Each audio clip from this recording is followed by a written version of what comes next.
सर्वांना नमस्कार। खरं तर या अशा दुःखद प्रसंगी मी सुरुवातीलाच स्वर्गीय केरू सपकाळ यांस भावपूर्ण श्रद्धांजली अर्पण करतो। त्यांच्या कुटुंबियावर जो हा एवढा मोठा दुःखाचा डोंगर कोसळलाय, त्यांच्या समवेत आम्ही सर्व वैद्यकीय मदत कक्षाचे सगळे सहकारी खंबीरपणे उभे आहोत, हे देखील त्यांच्या कुटुंबियांना या निमित्तानं ग्वाही देतो। खरं तर आपण सगळ्यांनी वृत्तवाहिनी असतील, सर्व प्रतिनिधी वृत्तपत्रांचे, वृत्तवाहिन्यांचे एवढ्या मोठ्या संख्येनं या ठिकाणी उपस्थित आहात। मी आपल्या सगळ्यांचे देखील सुरुवातीलाच मनापासून आभार मानतो।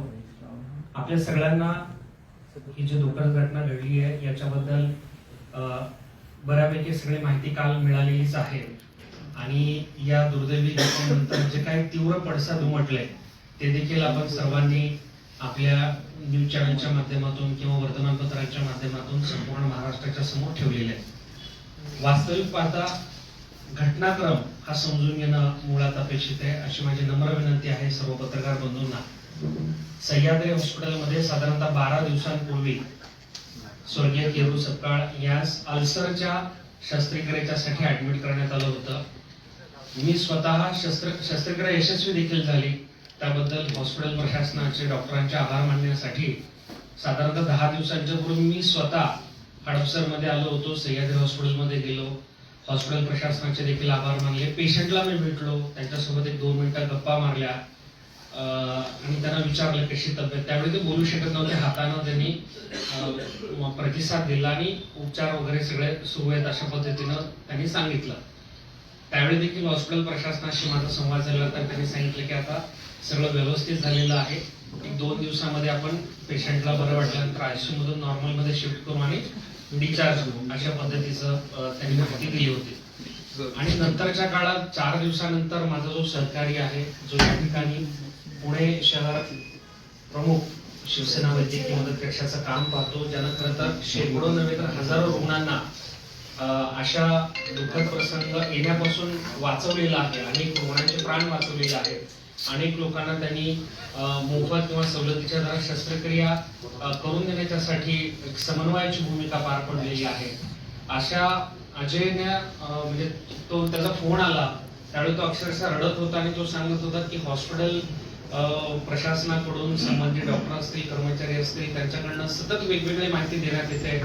कधी सांगितलं जातं की पेशंटला डायलिसिस चालू करावं लागलेलं आहे, कधी सांगितलं जाते की किडनी पूर्ण खराब झालेली आहे, परत सांगितलं जाते की मल्टिपल ऑर्गन फेल्युअर झालेलं आहे, मध्येच सांगितलं जाते की इन्फेक्शन खूप मोठ्या प्रमाणात पसरलेलं आहे। आणि हे सगळं सुरू असताना तो सतत भावनिक होत होता, सगळं सांगत होता। मी देखील हॉस्पिटल प्रशासनाशी संपर्कात होतो, हॉस्पिटलचे मला वाटतं शिवणकर जे असतील, सचिन कुलकर्णी जे असतील, त्यांना देखील मी विनंती करत होती की तुम्ही विशेष लक्ष द्या, कारण खूप मोठी गंभीर अशी सर्जरी म्हणजे लिव्हर किंवा किडनी ट्रान्सप्लांट सारखी ही शस्त्रक्रिया नव्हती की ज्या शस्त्रक्रियेमध्ये एवढ्या गुंतागुंत निर्माण व्हावी आणि पेशंट एवढा डेट्रोएट व्हावा किंवा एकदम त्या ठिकाणी व्हेंटिलेटरवर वगैरे जावा। त्यानंतर सातत्यानं मी देखील अपडेट घेत होतो, हॉस्पिटल प्रशासनाशी अजय देखील बोलत होता।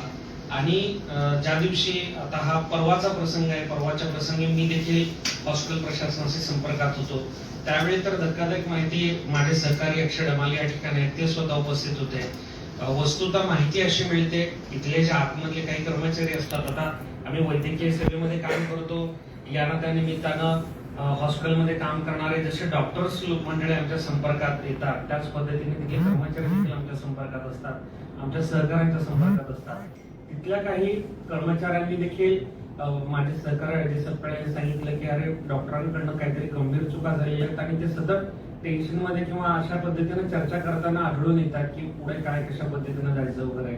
आणि त्यावेळी कुठेतरी त्याच्याही मनात शंकेचे बाल सुचले की बाबा नेमकं उपचारांमध्ये काही निष्काळजीपणा झालेला आहे का किंवा काय झालेलं आहे का। आणि पेशंटचं परवा म्हणजे अजय सपकाळ तिथे त्या दिवशी जाऊन आला, त्याचं तर असं म्हणणं आहे की पेशंटचं निधन हे आदल्या दिवशी झालं होतं, मला वाटतं सायंकाळीच, आणि दुसऱ्या दिवशी त्यांनी डिक्लेअर केलं। ही सगळी म्हणजे जो सगळा तिथे वादाची परिस्थिती निर्माण झाली काल, म्हणजे तोडफोडच्या पद्धतीनं तिथे एकदम वातावरण चिघळल्यानंतर त्यांनी पडदेशी डेट डिक्लेअर केली. नंतर काल मला वाटतं अक्षय झालं नसतं, आणखी 2-3 दिवस त्यांनी व्हेंटिलेटरवर त्यांना ठेवलं असतं. माझा या ठिकाणी नम्रपणे या ठिकाणी आपल्या सगळ्या पत्रकारांच्या माध्यमातून या ठिकाणी मी आज रात्री उशिरा नागपूरमध्ये पोहोचत आहे आणि प्रामुख्यानं ही जी दुर्दैवी घटना घडलेली आहे यामध्ये रुग्ण आणि रुग्णाच्या नातेवाईकांचा जो आक्षेप आहे, आरोप आहे की उपचारामध्ये गंभीर निष्काळजीपणा झालेला आहे आणि त्या संदर्भात कठोर कारवाई करण्यासंदर्भातची त्यांची त्यांची मागणी आहे. आणि त्या अनुषंगानं मी स्वतः शिवसेना वैद्यकीय मदत कक्षाचा जबाबदार पदाधिकारी कक्ष प्रमुख म्हणून स्वतः उद्याला राज्याचे मुख्यमंत्री सन्माननीय देवेंद्रजी फडणवीस साहेब, उपमुख्यमंत्री आदरणीय एकनाथजी शिंदे साहेब, पालकमंत्री पुण्याचे तथा उपमुख्यमंत्री अजितदादा पवार साहेब आणि आरोग्यमंत्री प्रकाश आंबेडकर साहेबांची भेट घेऊन त्यांच्याकडे प्रामुख्याने या मागण्या करणार आहेत की या उपचारादरम्यान वैद्यकीय प्रोटोकॉल पाळले गेले की नाही, रुग्णालय प्रशासनाने वेळेवर उपचार केले की नाही, रुग्णालयाकडून निष्काळजीपणा किंवा दुर्लक्ष किंवा काही चुकीचं ऑपरेशन मध्ये काही निष्काळजीपणा झालेला आहे का, या संपूर्ण उपचार प्रक्रियेचा तात्काळ तपास करण्यात यावा. रुग्णाच्या मृत्यूचे कारण शोधण्यासाठी स्वतंत्र वैद्यकीय तज्ञ समिती ची नियुक्ती करण्यात यावी. उपचारादरम्यान निष्काळजीपणा आढळल्यास हॉस्पिटल प्रशासनावर कठोर कायदेशीर कारवाई करण्यात यावी आणि उपचारामध्ये निष्काळजीपणा केलेल्या आणि रुग्णाच्या मृत्यूस कारणीभूत ठरलेल्या डॉक्टरांवर, कर्मचाऱ्यांवर आणि हॉस्पिटल प्रशासनावर सदोष मनुष्यवधाचा गुन्हा दाखल करण्यात यावा. अशा पद्धतीचं आमची मागणी असणार आहे. कारण कालपासून तुम्ही बघत आहात की ही परिस्थिती वैद्यकीय सेवेमध्ये सातत्यानं आम्ही लोकांच्यासाठी काम करणाऱ्या आमच्यासारख्या सामाजिक कार्यकर्त्यांवर जर येत असेल तर मला असं वाटतं उद्या कुणावरही वेळ येऊ शकते आणि कुठंतरी या सगळ्या सिस्टीम मध्ये एक सुधारणा व्हावी. पेशंटचा हक्क आहे, राईट आहे की नेमका उपचार काय चालू आहे, त्या पेशंटच्या नातेवाईकांना रोज सायंकाळी ब्रीफ दिलं पाहिजे, पेशंटला भेटू दिलं पाहिजे किंवा काही जर गुंतागुंत होत असेल तर पेशंटच्या नातेवाईकांना विश्वासात घेऊन डॉक्टरांनी सांगितलं पाहिजे की बाबा अशी गुंतागुंत होत आहे, पेशंटला अशा पद्धतीनं पुढे सामोरं जावं लागणार आहे. जे काय आहे ते पेशंटच्या नातेवाईकांना विश्वासात घेऊन सगळ्या गोष्टी सांगितल्या पाहिजेत. मात्र या केसमध्ये अशा पद्धतीनं कुठल्याही गोष्टी झालेल्या नाहीयेत. खरं तर मी या ठिकाणी नम्रपणे सांगतो, मी स्वतः वैद्यकीय सेवेमध्ये जवळपास आता 8 ते 9 वर्ष झालं पूर्ण वेळ काम करत आहे आणि माझ्या म्हणजे बघण्यामध्ये अनेक वेळेला अशा घटना देखील समोर येतात. परंतु माझं नेहमी म्हणणं असतं की बाबा डॉक्टर्स हे खऱ्या अर्थानं देवदूत असतात. कुठलेही डॉक्टर या ठिकाणी पेशंटचा जीव वाचावा म्हणूनच प्रयत्न करत असतात, त्याच्याबद्दल बिलकुल दुमत नाहीये. परंतु मेडिकल निग्लिजन्सच्या किंवा या डॉक्टरांच्या माध्यमातून जे काही निष्काळजीपणा किंवा एक आपण काही कुठल्याही पद्धतीने त्याला म्हणू शकतो, अनावधानानं झालेली चूक म्हणू शकतो किंवा निष्काळजीपणा म्हणू शकतो, या सेवेतला हलगर्जीपणा म्हणू शकतो. मला या ठिकाणी 2 व्हिडिओ तुम्हाला दाखवायचे जे अजय सपकाळने या ठिकाणी घेतलेले आहेत. आपल्या पत्रकार मित्रांना देखील इथे दाखवलेले आहेत. हे टाके बघा कसे उघडे आहेत.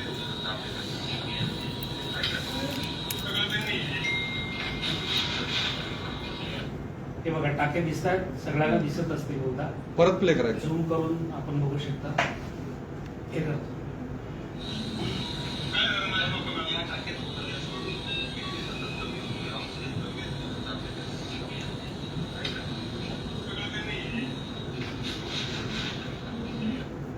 त्यानंतर आणखी एक व्हिडिओ आहे.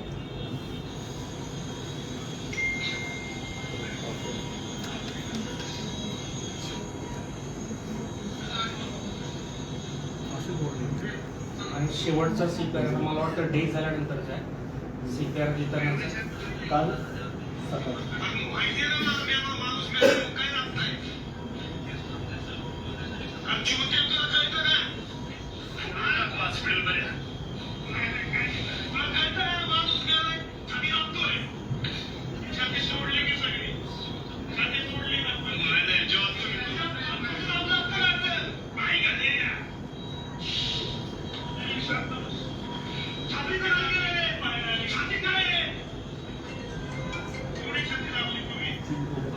त्यांचं असं म्हणणं आहे की पेशंटचे डेथ झाल्यानंतर देखील सीपीआर देण्यात येत होता.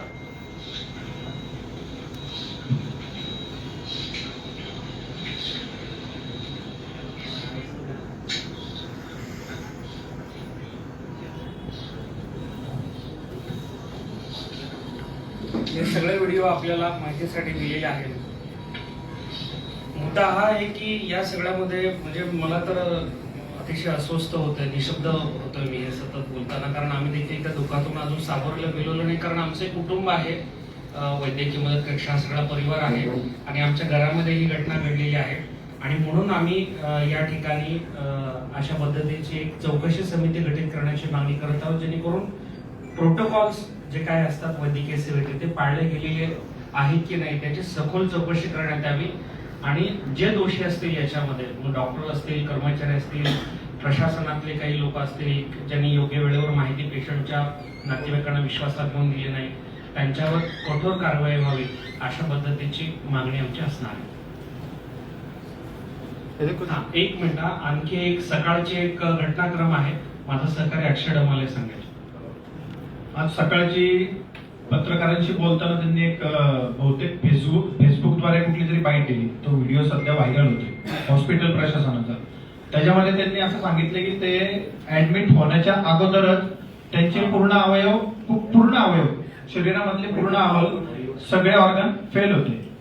म्हणजे जर किडनी फेल आहे, लिव्हर फेल आहे, अल्सरचं त्यांचं जे ऑपरेशन झालं होतं, अल्सरचं ऑपरेशन सहसा सगळ्यांना माहिती असावं, जेव्हा त्या अल्सरची जी एक पिशवी असते पोटामधली ती डायरेक्ट कट झाली की तिच्यावर ती कट झाल्यावर तिचा विषय संपतो. टाके टाकले की ते टाके तसेच राहतात आणि त्यांनी टाके घातल्यानंतर जी वस्तुस्थिती पाहता आम्ही त्या ठिकाणी जाऊन जी वस्तुस्थिती बघितली आमच्या स्वतः डोळ्यांनी, त्यावेळी 8 टाके होते. 8 मधले टाके वरचे जे 3 ते 4 टाके आता तुम्ही व्हिडिओ जो बघितला त्याच्यामध्ये खाली जी पट्टी लावली आहे ती त्यांनी त्या टायमाला लावली समोर, का तर ते टाके पूर्ण फाटले होते आणि त्या टाक्यांमधून पूर्ण ब्लड बाहेर येतं.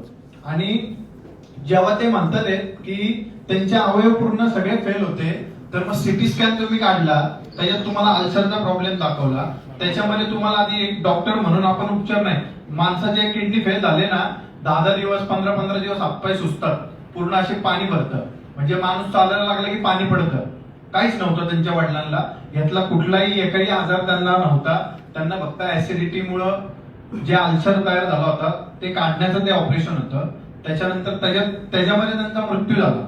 आणि ज्यावेळी आम्ही तिथं परवा दिवशी रात्री, ही घटना काल घडली, डिक्लेअर काल केलं, त्या दिवशी अर्ध्या रात्री पत्रकारांशी आमचा संवाद नाही झाला, नाहीतर त्याच दिवशी रात्री तुम्ही जर तिथं पोहोचले असते सर्वजण, तुम्हाला पूर्ण परिस्थिती तिथं डायरेक्ट दिसली असती. त्यांनी जे डिक्लेअर केलं ते सकाळी केलं आणि माणूस गेल्यानंतर जे आपण पंपिंग करतो एखाद्याला वाचवण्यासाठी ती कधी करतात, त्याला टायमिंग असतो, काहीतरी टायमिंग पिरियड असतो की हृदय बंद पडल्यानंतर 1 मिनिटं 2 मिनिटं किंवा काही 3 मिनिटं असतील डॉक्टरांप्रमाणे. त्याच्यानी हे सकाळी जेव्हा ते खालती आंदोलन चालू होतं ना तेव्हा हा प्रकार वरती चालू होता पंपिंगचा. ह्याच्यामध्ये जर आम्ही हॉस्पिटलला सीसीटीव्ही फुटेज मागतोय, ते आम्हाला परवा दिवशी रात्री दिलं नाही. आणि जेव्हा त्यांना सिटी स्कॅनला नेलं, अक्षरशः ते जे ब्रदर असतात ना ब्रदर, त्यांनी एखाद्या पेशंटला आता लिटरली असं उचलून दुसऱ्या खुर्चीवर फेकलं. आम्ही म्हणतोय फक्त ती एक व्हिडिओ द्या आम्हाला, त्याच्यावरून कळेल की तुमचं प्रशासन काय काम करतंय.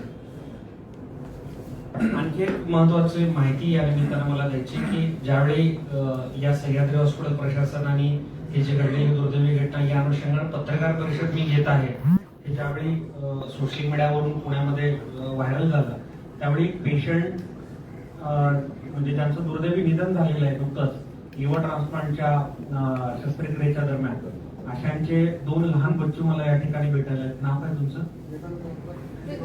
वेदांत कोमकर आणि ऋतिका कोमकर हे भाऊ बहीण भेटायला आलेले आहेत.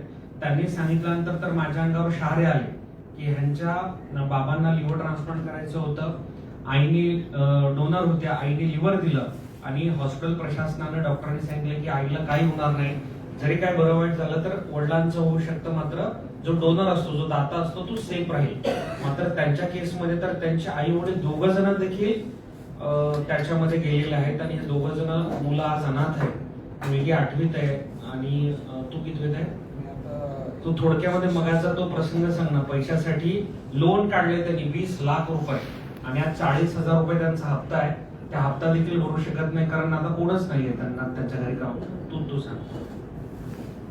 हॅलो, मी वेदांत कोमकर आणि ही माझी बहीण कृतिका कोमकर. आम्ही ऑपरेशनसाठी 20 लाखाचं कर्ज काढलं होतं घर गहाण ठेवून. आता तो घरी त्याच्यावरती कर्ज चालू 20 लाखाचा. तर आम्ही तो जो कर्ज काढला होता तो आम्ही हॉस्पिटलच्या ऑपरेशनसाठी वापरला. आता आम्ही आजीकडे राहतो, आमच्या वयस्कर आजीकडे राहतो आम्ही, कृतिका आणि मी. तर असं झाले, माझे आई वडील दोघेही वारले आता. तर आम्हाला जे आता इन्व्हेस्टिगेशन्स वगैरे सगळे झाले, समिती नेमली होती, 8 जणांची समिती नेमली होती. त्या समितीने सह्याद्री हॉस्पिटलला क्लीन चिट देऊन टाकली.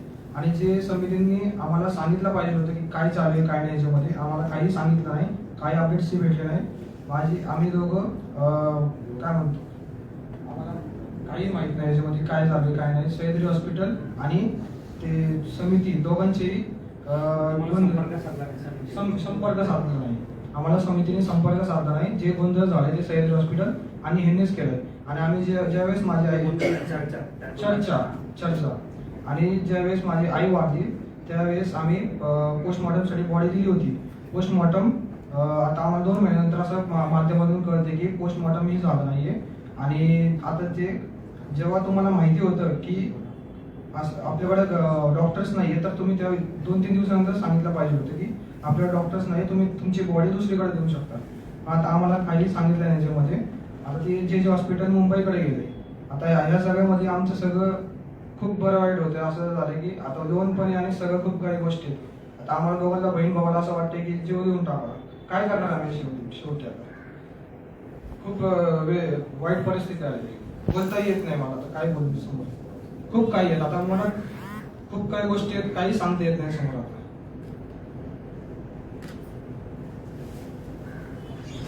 सह्याद्री हॉस्पिटलचे काय पहिलं प्रकरण आहे, अगोदर अनेकदा असे प्रकरण झाले. आणखी एक मला या ठिकाणी त्याच्यासोबत आणखी एक मला सांगायचं आहे. पुणे पोलीस प्रशासनाला देखील मला विनंती करायची आहे की काल अर्थातच कुठलाही मुलगा किंवा कुठलाही मुलगी, आपण देखील संवेदनशील आहोत. अशी दुर्दैवी घटना स्वतःच्या डोळ्यासमोर जर आपल्या घरातील व्यक्ती जात असेल डॉक्टरांच्या हलगर्जीपणामुळे, तर संताप अनावर होणं हे साहजिक आहे. आणि त्याच्यामध्ये तोडफोड झाली हॉस्पिटलची. कुणालाही तिथल्या कर्मचाऱ्यावर जीवघेणा हल्ला झालेला नाहीये, फक्त काचा फोडल्या गेलेल्या आहेत. या ठिकाणी पोलीस प्रशासनाला देखील आवाहन करायचं. काल 8 जणांना पोलिसांनी कारवाई केली, त्यांना कलम लावली. किती काय कलम दाखवते, तोडफोडीचे, हिंसक कारवाई वगैरे सगळे कलम लावली आहेत. त्या ठिकाणी मला पोलीस प्रशासनाला विनंती की काही गुन्हा दाखल करायचा असेल तर पहिला गुन्हा माझ्यावर दाखल करा. जर या पद्धतीनं जर पोलीस प्रशासन जर हे करत असेल तर सदोष मनुष्यवधाचा गुन्हा तिथल्या डॉक्टर आणि कर्मचाऱ्यांवर दाखल केला पाहिजे. तिथं पोलीस प्रशासन का ऍक्टिव्ह होत नाहीये? ज्यांच्या घरी दुःख आहे, काल त्याची अंत्यविधी होती. मी सतत पोलीस प्रशासनाला विनंती करत होतो की अहो, अंत्यविधीला तो त्या ठिकाणी पोलीस स्टेशन मध्ये आहे, त्याचे 2 सख्खे चुलत भाऊ आहेत, अंत्यविधीसाठी त्यांना त्या ठिकाणी जाऊ द्या. आणि मग आम्हाला हातापाय पडून विनंती केल्यानंतर मग अंत्यविधीसाठी त्यांना सोडण्यात आलं. तोच गेला होता पोलीस स्टेशनला, 10 मिनिटांसाठी सोडलं, परत पोलीस स्टेशनला घेऊन गेले. आणि मला वाटतं आता 3 वाजता कोर्टात लष्कर कोर्टात 3 वाजता आता लष्कर कोर्टामध्ये त्यांना हजर केले गेलेले. माझी खरं त्यांना विनंती करत होती की तुम्ही या इथे सगळ्या माध्यमांच्या समोर सविस्तर, कारण काल सगळा दिवस एकदम भावनेचा एकदम हे होता, काल अंत्यविधी होता. हे सगळे माहिती जर तुमच्या समोर थेट फ्रॉम हॉर्सेस माउथ आली असते तर मला असं वाटतं की आणखी व्यवस्थित पद्धतीनं सगळ्या आणखी गोष्टी तुमच्या समोर मांडता आल्या असता, पण हरकत नाही. ही देखील एक केस आता आपण ऐकली, निशब्द व्हायला होता अशा स्टोरीज ऐकून. तर मला असं वाटतं की खूप गंभीर ही घटना आहे. आणि ही आज वेळ सामाजिक क्षेत्रामध्ये, आरोग्य सेवेमध्ये काम करणाऱ्या आमच्यासारख्या कार्यकर्त्यांवर जर येत असेल तर मला असं वाटतं कुणावरही येऊ शकते वेळ. आणि म्हणून काय नेमके उपचार सुरू आहेत याच्या अनुषंगानं काही पॉलिसी देखील बनवता येऊ शकते का रुग्णांच्या साठीची. त्यासाठी देखील मी आवश्यक तो सगळा पाठपुरावा येणाऱ्या काळात राज्य सरकारकडे, विशेषतः आरोग्य मंत्री महोदय प्रकाश आंबेडकर साहेबांकडे करणार आहे. सह्याद्री हॉस्पिटलची ही काही पहिलीच केस नाही. याच्यापूर्वी अशा अनेक घटना सह्याद्री हॉस्पिटलमध्ये झाल्या, शहरात ज्या ठिकाणी आहे. तर फक्त या केस पुरतं नाही तर सगळ्या त्यांच्या आतापर्यंतची हिस्ट्रीची चौकशी व्हावी, सह्याद्री हॉस्पिटलची चौकशी व्हावी, अशी काही मागणी असणार. नाही, नक्कीच माझी तर मागणी अशी असणार आहे, फक्त सह्याद्री हॉस्पिटल काय आमचा शत्रू नाहीये. मला या ठिकाणी नम्रपणे सांगायचं आहे, सह्याद्री हॉस्पिटल प्रशासनाचे काही संचालक, ट्रस्टी ऐकत असतील तर आमचा तुमच्यावर बिलकुल राग नाहीये. आमच्या कुठल्याही डॉक्टरांवर काय पूर्वग्रह दूषित किंवा अशा कुठल्याही पद्धतीचा राग नाहीये. मात्र झालेली ही घटना गंभीर आहे आणि एवढं सगळं करून देखील हॉस्पिटल जर त्यांच्या पद्धतीनं लावून घेत असेल, पोलिसांवर सतत परिषद करत असेल, गुन्हा दाखल करा, ताब्यात घ्या, हे करा, तर हे खूप चुकीचं आहे. आणि फक्त सह्याद्री हॉस्पिटल नाही, अभिजितजी, जेवढे जेवढे पुण्यातले हे सगळे मस्तवाल हॉस्पिटल्स आहेत, ह्या सगळ्यांचा समाचार घेतल्याशिवाय मी स्वस्थ बसणार नाही. असे जे सगळे हॉस्पिटल्स आहेत जे रुग्णांची लूटमार करत आहेत, अक्षरशः आता बघितलं 20 लाखाचं कर्ज काढल्याने हप्ता कसा भरावा, माझी तर याने ना, हा मी एकच मिनिटात देतो, माझी तर ही पण मागणी आहे की ह्यांचं जे 20 लाख रुपयांचं कर्ज आहे ते देखील सह्याद्री हॉस्पिटलने जबाबदारी घेतली पाहिजेत आणि हे कर्ज फेडलं पाहिजे. कुठल्या बँकेचं आहे? हा, त्याचं पण तुम्ही कर्ज द्या मला. मी उद्याच मुख्यमंत्री महोदयांची, मुख्यमंत्री एकनाथ शिंदे साहेबांची एन्डॉर्समेंट घेतो. काय कुठून आणणार एवढे पैसे? 20 लाख रुपये, एवढे म्हणजे लाखो रुपयांचा कर्ज तुम्हाला आम्हाला देखील परवडू शकत नाही. आणि म्हणून तुमचा मुद्दा बरोबर आहे. फक्त सह्याद्री हॉस्पिटलच्या 3-4 ज्या ब्रांचेस आहेत तिथेच नाही, जे हॉस्पिटल्स आहेत पुण्यामध्ये अशा पद्धतीनं रुग्णांकडे फक्त खिसे कापण्याचं साधन म्हणून बघतात, अशा सगळ्या रुग्णालयांना त्या ठिकाणी आम्ही पाठपुरावा करणार आहोत. आणि या निमित्ताने विनंती छोटीशी, सर्व रुग्णाचे नातेवाईक, बघा हॉस्पिटलचं संकट सांगून येत नाही. तुमच्या माझ्या घरामध्ये आज वयस्कर आई वडील प्रत्येकाच्या घरी पेशंट आहे. कोणाला बीपी आहे, कोणाला डायबिटीस आहे, कोणाची आजी, मावशी, मामा, प्रत्येकाच्या घरी कोणा कोणतरी पेशंट आहे. प्रत्येकाला हॉस्पिटलच्या बाहेर आयुष्यामध्ये चढायचेच आहे. आणि म्हणून या निमित्तानं मला विनंती आहे सगळ्या रुग्ण नातेवाईकांना, तुमचे जर रुग्ण हॉस्पिटलमध्ये ऍडमिट असतील आणि तुम्हाला कुठल्याही पद्धतीची अशी शंका वाटत असेल तर त्या हॉस्पिटलच्या रिसेप्शनच्या समोर जाऊन थेट फेसबुक लाईव्ह करा आणि फेसबुक लाईव्ह मध्ये सगळं तुमचं म्हणणं मांडा. या पद्धतीनं सगळे उपचार चालू आहेत, या पद्धतीनं सगळ्या गोष्टी चालू आहेत, डॉक्टर काही गोष्टी लपवतात किंवा जे जे काय आहे ते, फक्त याचा गैरवापर देखील होता कामा नये, याची देखील काळजी घेतली पाहिजे, हे देखील मी या ठिकाणी नमूद करतो. हा एक विषय झाला. दुसरा एक विषय असा आहे की उपचारादरम्यान एखाद्या रुग्णाचा जर मृत्यू झाला तर बिलासाठी बॉडी अडवून ठेवतात. आणि पुण्यातलं एक असं हॉस्पिटल आहे जिथे रुग्ण ऍडमिट केल्यानंतर त्या रुग्णाच्या घरी जाऊन त्याची प्रॉपर्टी किती आहे हे सुद्धा चेक केलं जातं. या संबंधी माझ्याकडे सुद्धा अशी, मी पश्चिम महाराष्ट्राची जबाबदारी सरांनी 1 वर्षापासून माझ्याकडे दिलेली आहे. आता जो तुम्ही प्रश्न केला त्याच्यावर हे खरोखर आहे. आणि आज आपण पत्रकार बंधू आहात, आपलं क्षेत्र वेगळं आहे, मी माझ्या क्षेत्रात काम करतो, तुम्ही तुमच्या क्षेत्रात काम करताय, पण आरोग्य हा विषय असा आहे जो आपल्या सगळ्यांसाठी. जसं मॅडमने आता बोलल्या की अक्षरशः जहांगीर हॉस्पिटल सुद्धा असं एक हॉस्पिटल आहे, ऍडमिट होऊन जेव्हा बॉडी माणूस मरतो सर, माणसाचा अंत्यविधी होतो, माणसाचा वर्ष श्राद्ध होतं, तरी ह्यांचे लोक घरी जाऊन लोकांना पैशांसाठी त्रास देतात. त्यांचा हॉस्पिटलचा एक वकील असतो, त्या वकिलाकडनं नोटीस पाठवतात.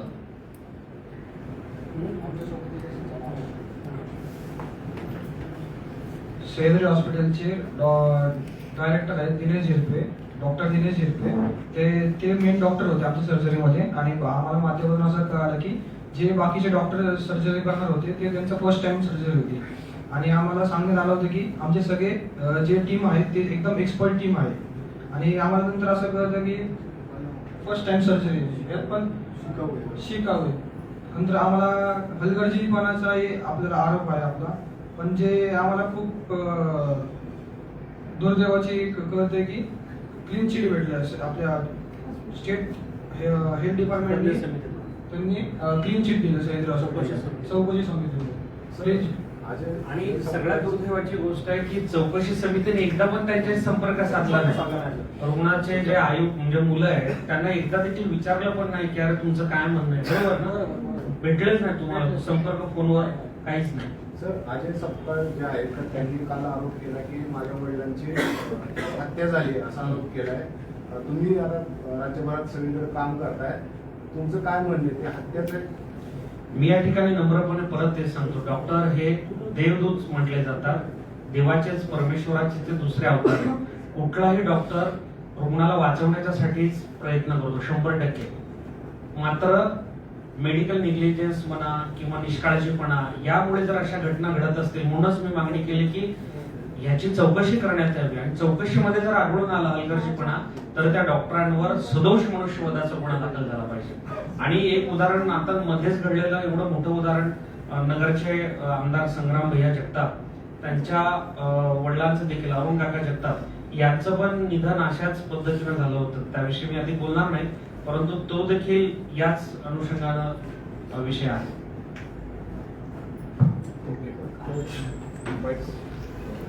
खूप आभारी आहे तुमच्या सर्वांचा, आपण एवढ्या मोठ्या संख्येने आल्याबद्दल.